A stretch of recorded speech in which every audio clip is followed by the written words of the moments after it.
کراچی میں قبضہ مافیا کا راج۔ سپریم کورٹ کے احکامات کے مطابق قبضہ مافیا اور تجاوزات کے خلاف آپریشن جاری۔ Model town administrator district Korangi کے حکم پر اینٹی انکروچمنٹ کی ٹیم نے غیر قانونی تعمیرات کے خلاف آپریشن کر دیا۔ قبضہ مافیا کے خلاف کارروائی کرتے ہوئے تعمیرات کو مسمار کر دیا گیا۔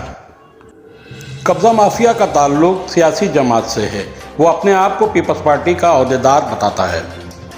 تفصیلات کے مطابق model town administrator district Korangi کے حکم پر اینٹی انکروچمنٹ کی جانب سے کیلان آباد میں غیر قانونی تعمیرات کے خلاف آپریشن کر دیا گیا اور قبضہ مافیا اور ان کے سرپرستوں کے خلاف کارروائی کرتے ہوئے تمام تعمیرات کو مسمار کر دیا گیا اور زمین کو واگزر کروا لیا۔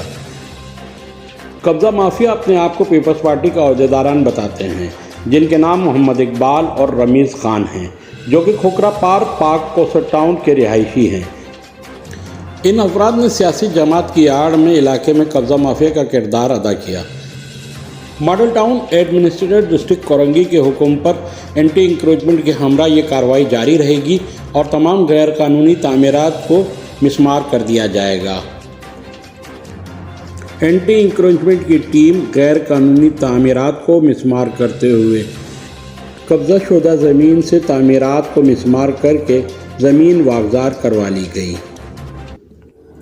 Model town administrator district Korangi کا کہنا ہے کہ سپریم کورٹ کے احکامات پر منوعن کارروائی کی جائے گی اور قبضہ مافیا کے خلاف آپریشن جاری رہے گا اور تمام سرکاری زمینوں کو واگزار کروایا جائے گا۔